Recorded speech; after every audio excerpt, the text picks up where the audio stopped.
ஜகாத் இது இஸ்லாத்தின் 5வது கடமை மட்டுமல்ல, ஏழைகளின் உரிமையும் கூட. நாம் கஷ்டப்பட்டு சம்பாதித்த செல்வத்தை தூய்மைப்படுத்த அல்லாஹ் தந்த வழிதான் இந்த ஜகாத். ஆனால் இந்த ஜகாத் தொகையை யாருக்குக் கொடுக்க வேண்டும்?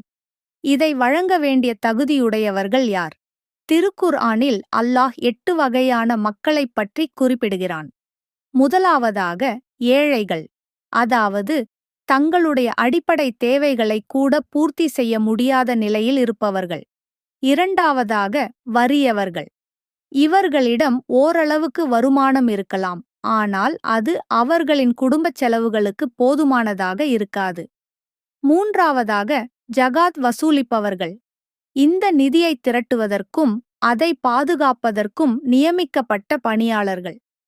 நான்காவதாக இஸ்லாத்தின் பால் ஈர்க்கப்பட்டவர்கள் அல்லது புதிதாக இஸ்லாத்தை ஏற்றவர்களுக்கு உதவியாக இதை கொடுக்கலாம். ஐந்தாவதாக அடிமைகளை விடுவித்தல்.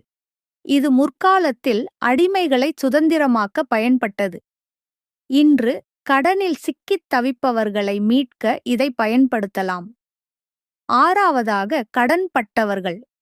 முறையான காரணங்களுக்காக கடன் வாங்கி அதை திருப்பிச் செலுத்த முடியாமல் நெருக்கடியில் இருப்பவர்கள்.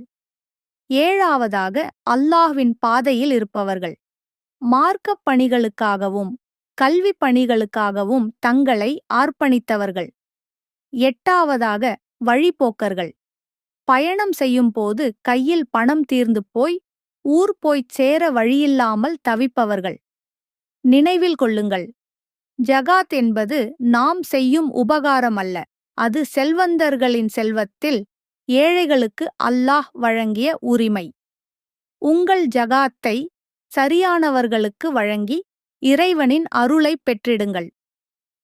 நிச்சயமாக தொழுகையை நிலைநாட்டி ஜகாத்தையும் கொடுத்து வருபவர்களுக்கு அவர்களின் இறைவனிடம் நற்கூலி உண்டு. அவர்களுக்கு எவ்வித பயமும் இல்லை, அவர்கள் துக்கப்படவும் மாட்டார்கள்.